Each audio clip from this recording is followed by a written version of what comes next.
JUnit Conditional Unit Test Execution. Lecture 5. Conditional Unit Test Execution. Well, we would never imagine getting to Lecture 5 in such fine shape as we have, would we? We have gone through why unit testing is important to you, through basic assertions, through basic annotations, through basic assumptions, through advanced annotations. And now we are about to go through conditional unit test execution, predicated on environment, Java virtual machine, operating system, and some other conditions and/or environments. Let us go and keep it sharp.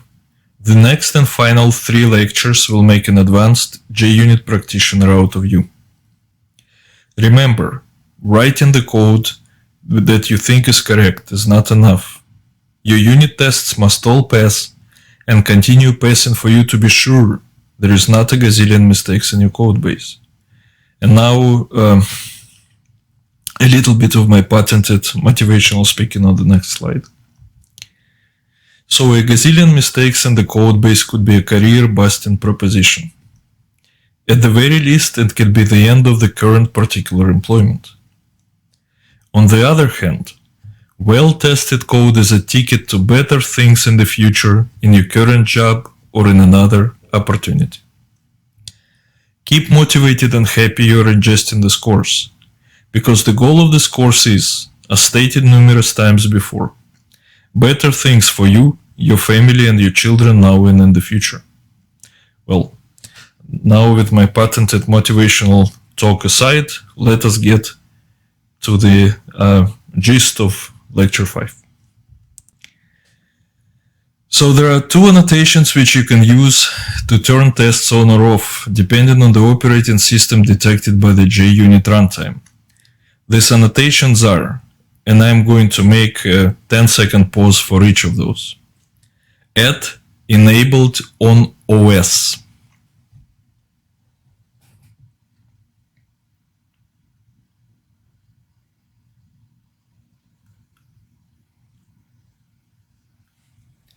At disabled on OS.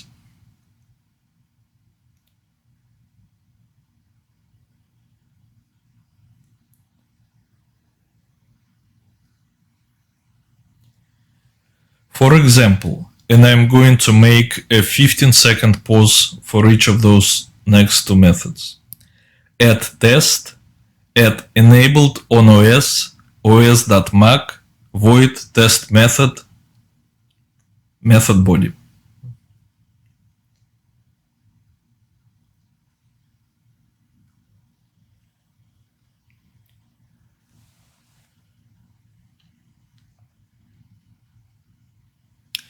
Or at test, at disabled on OS, os.mac, void test method, method body. And you can just use ellipses.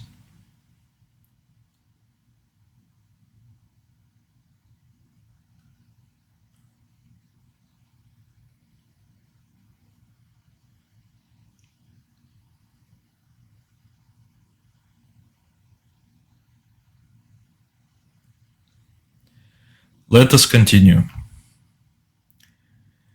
These are the values of the OS enum: Mac, Windows, Linux, AX, or Solaris, or other. And I'm going to make a 30-second pause for you to write them all out.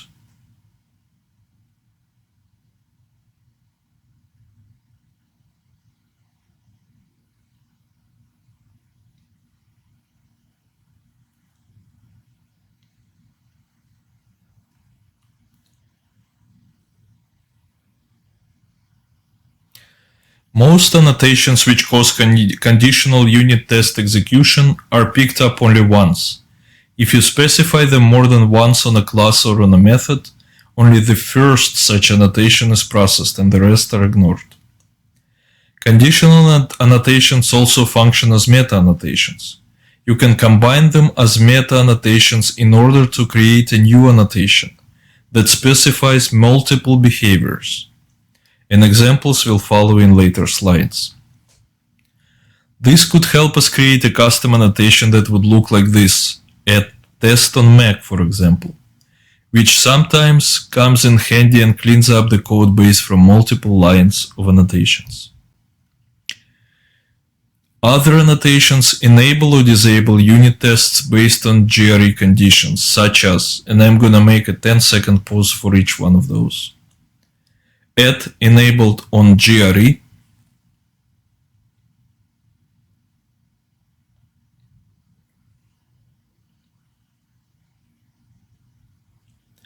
at disabled on GRE,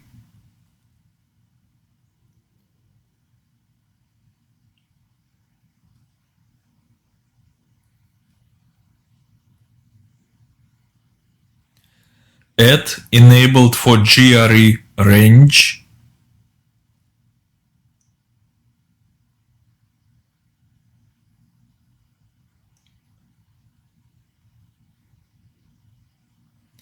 at disabled for GRE range.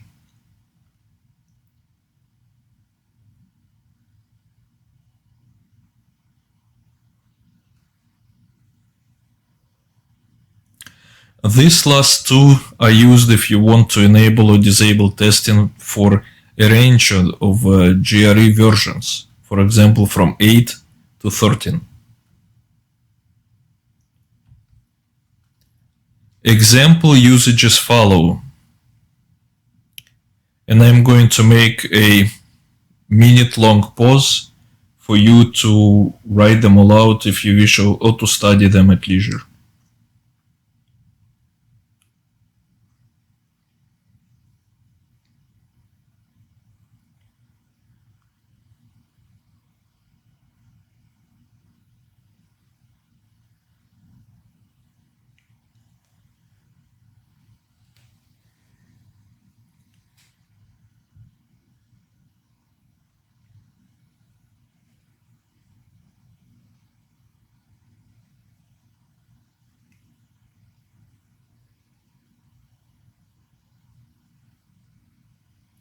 Okay, so if not specified, the mean value in the examples above currently defaults to gre.java 8, and the max value currently defaults to gre.other. So let us continue on. In addition to OS and GRE conditional unit test execution, unit tests can be conditionally enabled or disabled based on JVM system property values as follows. And I'm going to make a 10-second pause for each of those. At enabled if system property.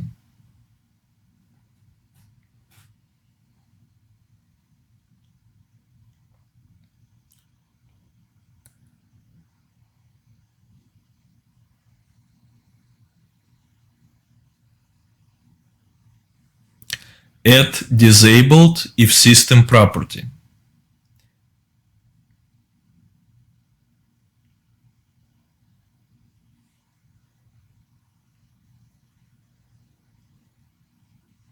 Please keep in mind that system property it refers to is the Java virtual machine system property, not the operating system property.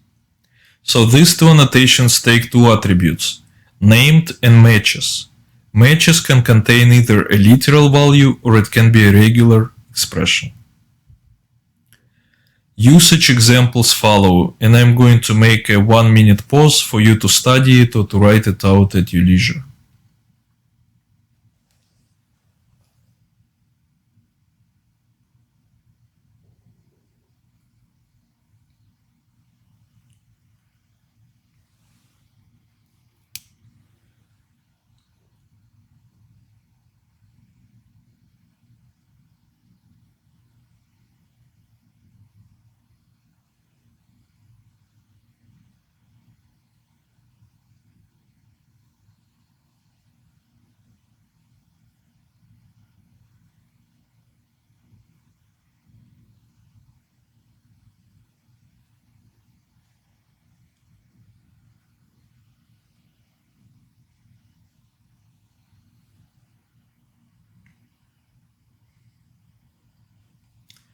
And again, the system property referred to here is the Java Virtual Machine system property. So you should familiarize yourself with the list of them. And these annotations are repeatable as of JUnit Jupyter 5.6. Likewise, at enable if environment variable and at disable if environment variable, draw upon environment variables available via the operating system. And likewise, they take two attributes, named and matches. And likewise, matches can be a literal value or a regular expression. So usage examples of these annotations follow, and I'm going to make about a minute-long minute-long pause to enable you to study it at your leisure.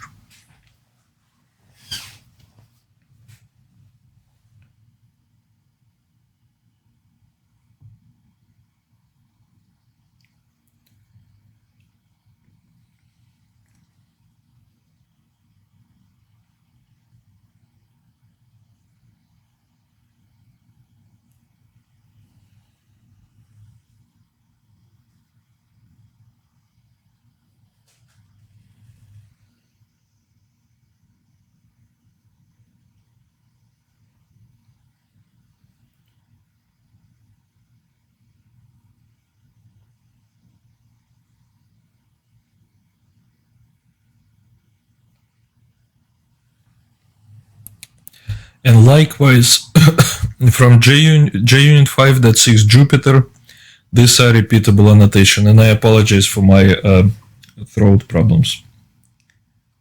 So let us go on.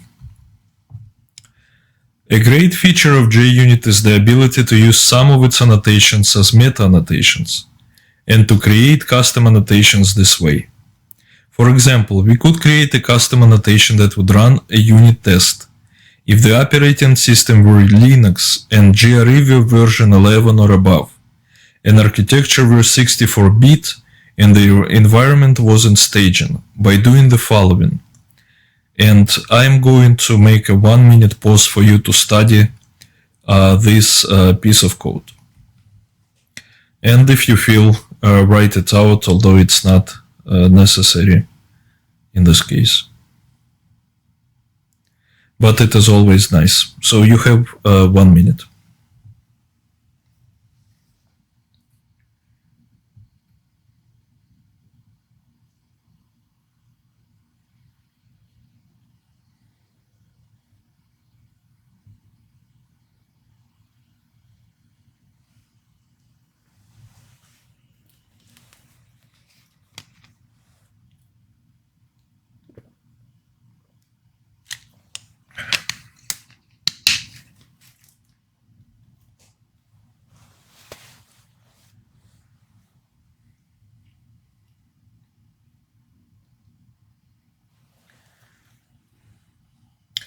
Alright, let us go to the next slide.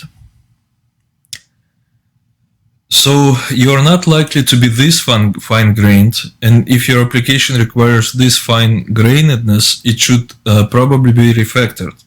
But there are many possibilities in creating custom annotations by using JUnit annotations as meta-annotations, and that is one example of it.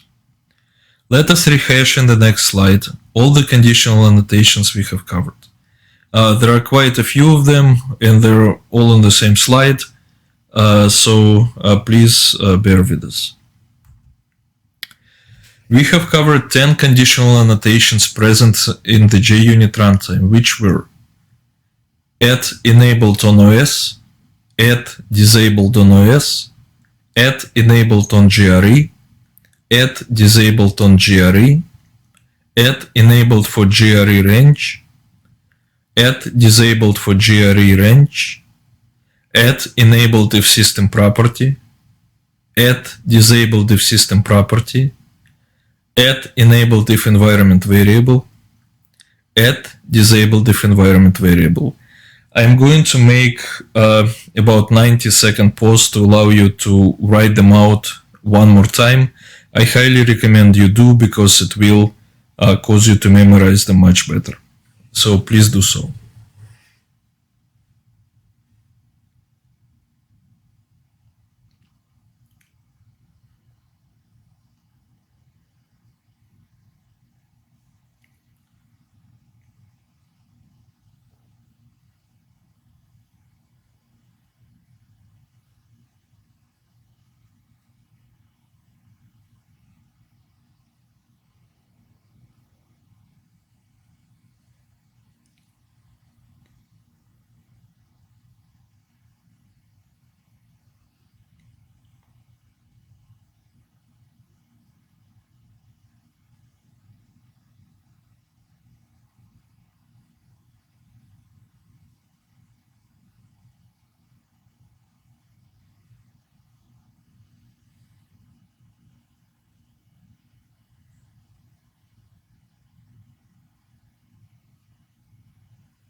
Alright, together these annotations help you fine-tune your unit test runs for operating system, Java runtime environment, Java virtual machine, and environmental differences on the computer system you're running your code on.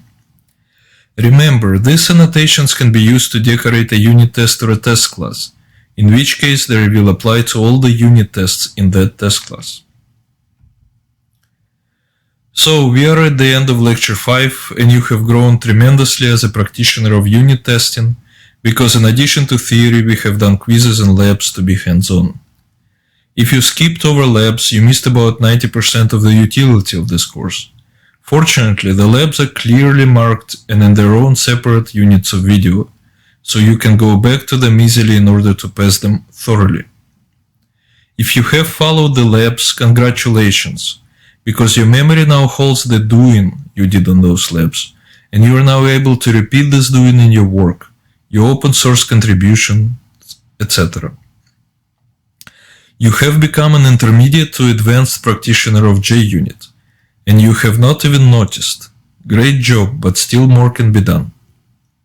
Lectures 6 and 7 will explore JUnit concepts, which will make others rely on your JUnit expertise and to trust you with the codebase, because they will see that you mean business when it comes to unit testing. Keep it sharp, keep it going.